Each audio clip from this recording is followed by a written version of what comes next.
You've run for lots of different offices. So when was your first campaign? Once again, I think it totally goes back to that Baltimore, Maryland. That was the mayoral. That was your first Correct. campaign. Yeah, That was the first 87. campaign. You said. Yes, and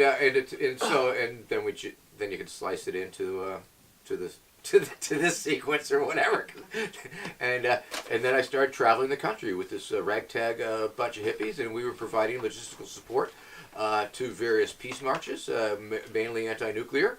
It's where I met my wife of 30 years on a peace march in Michigan, and it was an amazing. It was proto-Occupy in a sense. We were occupying states in space. We were a mobile protest. We were.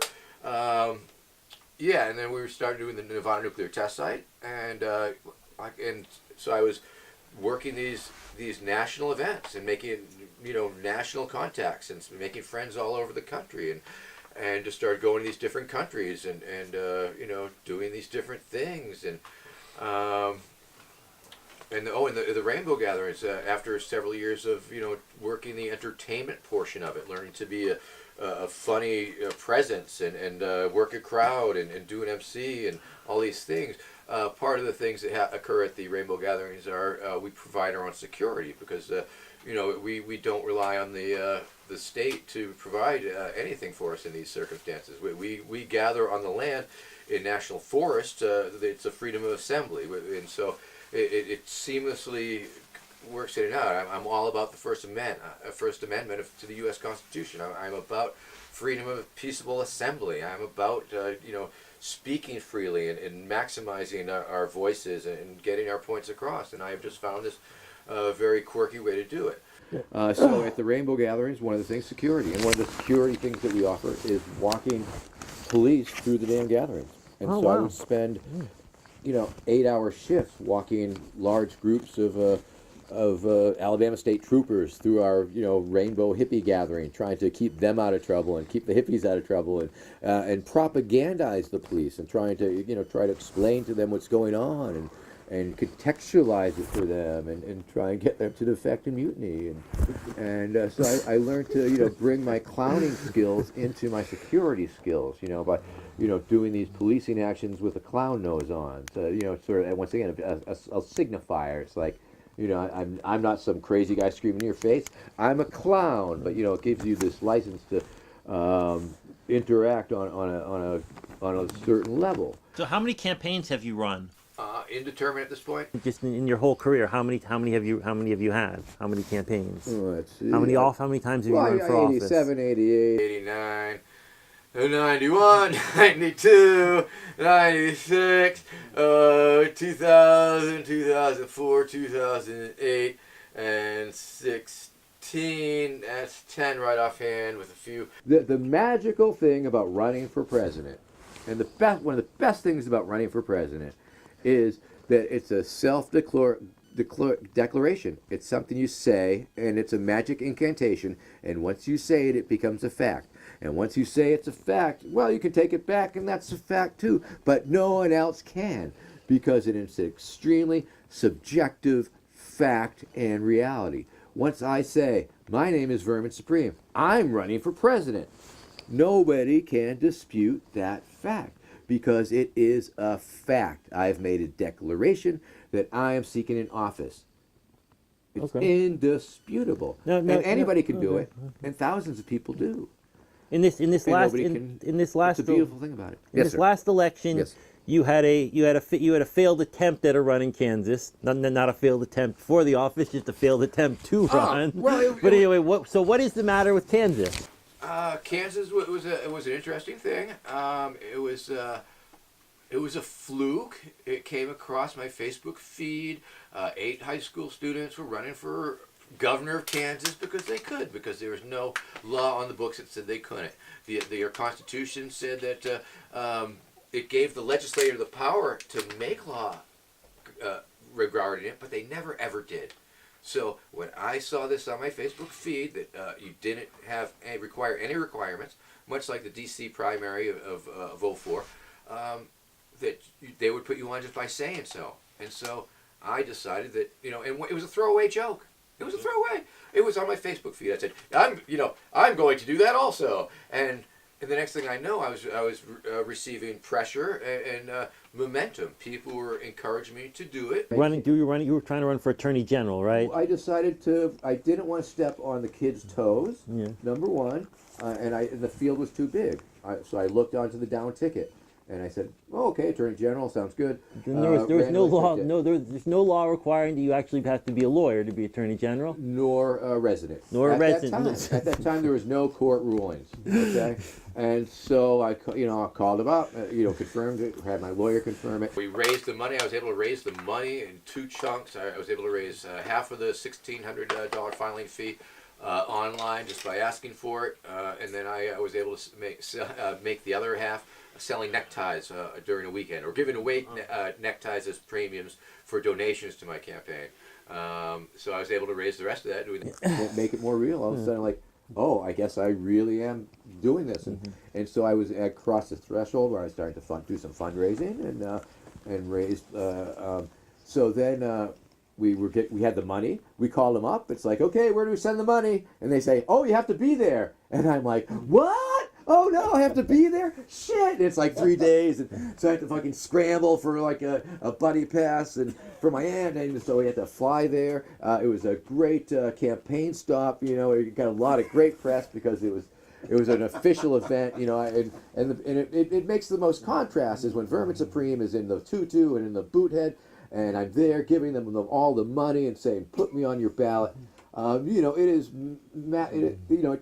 didn't go national, but it made it really big in Kansas for sure. And that's good. Yeah. Then the Republican, the head Republican honcho challenged it. So I made a number of things happen. What I made happen is I made the Democrats nominate a candidate that wasn't their first choice, who ran into a scandal. Like the next week, they found a poster of Wonder Woman strangling a cop on her office with her office fucking name on it and shit. And so I made that happen. I made them call forth the objection board. So I made that happen. I made the Attorney General recuse himself because I was seeking the office of the Attorney General. So I made that happen. Then once they met and decided unanimously 2 out of 2. And they challenged my residency. And once again, there was no law. There was no law about residency when I gave them the money. But I put down both. I put down both my addresses. I even had an address there, and I was at the it just they challenged it, and so we had to sue them. And luckily, I have a pro bono attorney, Mark Randazza, and he sues on my behalf. I'm responsible for expenses and the filing fees and like that. So we had to do some fundraising for that. So we raised a couple $1,000 to cover his ass and the filing fees. And all said to be done. And I had to go back for court, but that was low key. That wasn't even a boothead thing. I just had to go there and sit in the court and listen to my lawyers make arguments. They made great arguments. The judge was very impressed with the arguments. Apparently, a lot of people who bring suit or send lawyers, they haven't done their homework, they haven't done their research. But the judge enjoyed the fact that the arguments were made. We had to, since we were seeking an injunction, there were several points that we had to hit. There was check marks that had to be made, and we weren't able to make them all. We were able to prove that I had suffered damages. Big check, yes, made that point. But was it so egregious that it shocked the conscience of the court? We couldn't quite make that case. So in the end, you weren't able to be on the ballot? Sadly, no. No. All props to my attorney, though. I mean, his law firm worked really hard. They put in all sorts of hours, and they fought for the First Amendment. So, thank you. Okay, so what's the most amount of votes you've ever gotten in an election? Well, it's hard to say because they're not always counted. To your knowledge, what's the most? Yeah. I mean, this last election, the midterms, I'd say a lot of people wrote me in for uncontested races. Mm-hmm. I saw some years people do a lot of ballot selfies. I first started getting on the ballot around 2004. The D.C. primary was awesome because D.C. has no primary, and the D.C. Statehood Committee made this primary in order to protest the fact that D.C. has no representation, but they have the taxation, and so they said they were having this primary, and that they started as a protest primary. And what happened was it became a hot potato, and a lot of the candidates dropped out. They dropped their, they didn't they didn't have their names on it, and it was amazing. The amazing thing about this primary was it was so hastily put together that you could get your name on it just by saying so. There was no signatures. There was no money. There is nothing. Once again, it's the way it should be. Full-on democracy, you know? No impediments is crazy. to accessing. And so I just said, you know, I sent him a copy of my license and Vermin Supreme, and I got 144 votes in the presidential primary in 2004 in D.C. What would you like? What would you like the legacy? It spent almost no money. Well, 08, in 2008, I ran as a Republican in the New Hampshire primary. First time I ran in the New Hampshire primary, but I had to do something. You know, I had to keep the project moving, and got 43 votes. 43 votes in 2008 on the Republican ticket. In 2012, in 2012. Which was the year, my breakthrough year with the debate and the glitter bombing and all that stuff, 833 votes. 833 votes. And 20 in New Hampshire, in the New Hampshire primary. And that was good enough for third place. Third place. You know, I always do well against incumbents. Okay. You know, and if I go against Trump, I'll probably do pretty decent. Okay. I tend to theorize that disaffected the Democrats will vote for me. So That's good to know. That's good to know. But you know, it might not hold true. New Hampshire's different. It's a unique case. You have a lot of libertarians up there, and it's an open primary. They did recently disenfranchise the students. They're not letting them, a lot of them vote without specific circumstances. In this 2016, I got 249 or 46 votes, I think. Came in fourth. One spot. Screw you, Martin O'Malley. One spot behind Martin O'Malley, who wasn't even in the race anymore. So somebody fuck you too. Screw you. Screw you. And this interview's over. I told you not to bring up Martin O'Malley. Also, you know, wasn't he elected mayor of Baltimore? Wasn't he elected? And now you're fucking picking at my scabs. Oh, don't make me mad. Okay. You won't like Vermin if he's mad. Okay. Oh. All right. Well, let's talk about something more friendly then. What would you like your legacy from all these campaigns to be? Hard to say. Hard to say. No thoughts. Once yet? again, the fact of the matter, you know, I'm super, you know, I'm internet famous. Yeah. But you know, even before I was internet famous, I felt I had a good body of work. Have been working on a body of work, I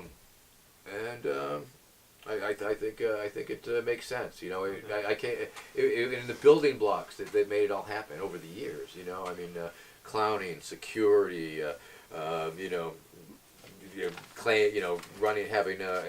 Running for office shtick, and just having that all build and I don't know. It's when I'm on the streets, when I'm at it, when I'm putting out fires in the midst of riot world or public demonstrations, and it's glorified camp counseling when you get right down to it. I'm sorry.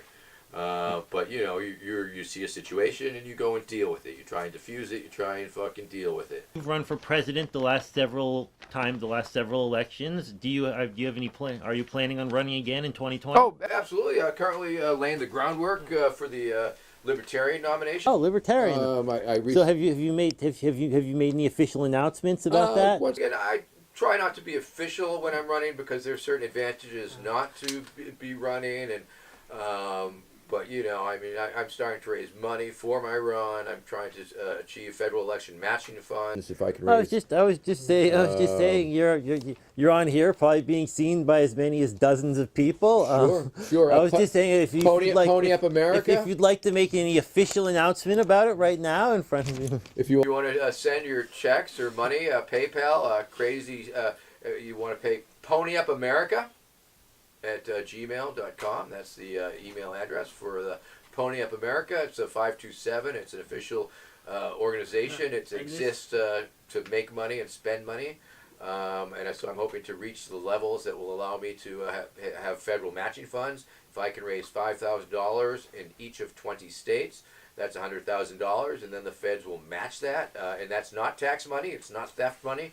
It's money that people voluntarily give when they fill out their tax forms. They check that off, take $3. That's the pool of money I'm trying to tap into. That will allow my campaign to be bigger, better, stronger, faster. It's going to be, like I say, it's going to be a combination of fear and loathing in Las Vegas, fear and loathing on the campaign trail, and the great rock and roll swindle. It will allow us to do a lot of crazy things on your dime. I mean, the American public will be giving freely to this event. Thank you for watching part 4 of The Stone Truth. Please tune in next week for part 5, where we'll be playing Rapid Fire, discussing his 2020 campaign, as well as his presidential policies, and maybe playing some mini golf. Please remember to like and subscribe to the channel on YouTube, as well as pass it along to any friends you think might enjoy it. Or even if they don't, as long as they watch, it's fine. And remember, the truth is out there. Puff the magic dragon lived by The Stone Truth, that is. and frolicked in the autumn mist in a land called Honolulu. Little Jackie Paper loved that rascal